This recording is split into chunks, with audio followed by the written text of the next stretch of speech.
దేశంలో black money ఎక్కువైందని పెద్ద note రద్దు చేశారు. మరిప్పుడు చిల్లర కోసం నేను ఎక్కడికి వెళ్ళాలత్తా? ఇంట్లో ఇన్నేళ్లుగా దాచుకున్న డబ్బు ఏం చెయ్యాలి? నువ్వు మార్చిస్తావా? మరి నువ్వు మార్చలేవు, నేను మార్చలేను. కాని నా వల్ల కావట్లేదే. చిన్నప్పుడు ఆ డబ్బు ఖర్చు పెట్టి పెరిగాను. ఈ రోజు కూడా ఆ 1000 నోటుతోనే నీ దగ్గరకు వచ్చాను, నిన్ను చేంజ్ అడిగాను. ఇప్పుడు దానికి చేంజ్ ఇవ్వలేవా అత్త? ఎప్పుడైనా 1000 రూపాయలకు 2 రకాల చిల్లరిచ్చేవారు. ఒకటి 100 రూపాయల నోట్లు, 2 500 నోట్లు. నేను 100 నోట్లు ఇమ్మంటున్నాను, నువ్వు 500 ఇస్తా అంటున్నావు. ఒక్కసారి 100 రూపాయల నోట్లు ఇచ్చి చూడత్తా, ఒక్కసారి.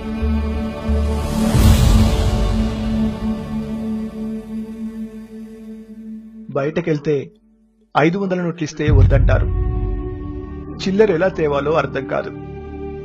చాలా ఇబ్బందిగా ఉందత్తా. ఎవరిని చిల్లర అడిగినా మా దగ్గర లేదు, దొబ్బే అంటున్నారత్తా, దొబ్బే అంటున్నారు.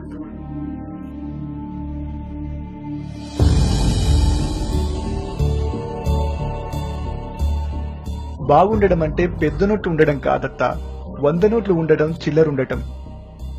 అందుకే మేము ఎన్ని కోట్లు సంపాదించినా చిల్లర లేని లోటు అలాగే ఉండిపోయిందత్తా. అందుకే నీ దగ్గరకు వచ్చేటప్పుడు ఒక 1000 రూపాయల నోటు, ఒక 500 నోటు, మా ఇంట్లో ఉన్న డబ్బులో కొన్ని పెద్ద నోట్లు నువ్వు చేంజ్ ఇస్తావని తెచ్చానత్తా. నువ్వు చేంజ్ ఇస్తావనుకున్నత్తా. నువ్వు చేంజ్ ఇస్తా అని చెప్పు, ఇంట్లున్న 1000 500 నోట్లన్నీ తెస్తా. మోడీ గారు పెద్ద నోట్లు వద్దన్నారన్న ఒక్క కారణంతో పొద్దున్నుంచి చేంజ్ అడుగుతూనే ఉన్నానత్తా, అడుగుతూనే ఉన్నా. ఇక చేంజ్ లేకుండా మా వల్ల కాదత్తా, మా వల్ల కాదు. కుదిరితే 100 నోట్లు, లేదంటే 50 నోట్లు. కానీ మాకు మాత్రం చిల్లర ఇవ్వండి అత్తా, దయచేసి ఇవ్వండి, దయచేసి ఇవ్వండి.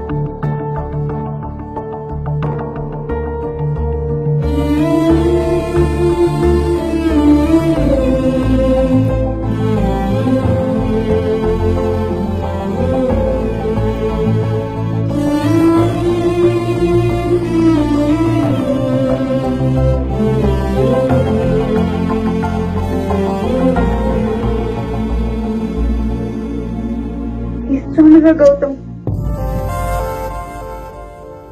ఒక్కసారి నీకు చేంజ్ ఇవ్వాలని ఉంది.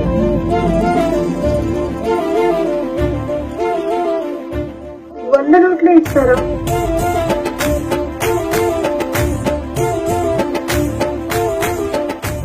వెయ్యి నోట్లున్నాడు కాదరా, 100 నోట్లున్నాడు గొప్పడు.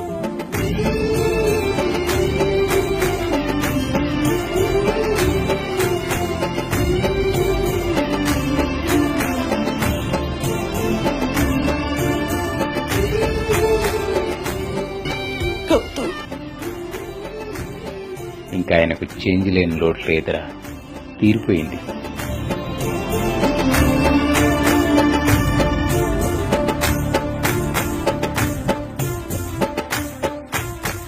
శేఖర్, చేంజ్ ఇస్తాను, 100 నోట్లు ఇస్తాను.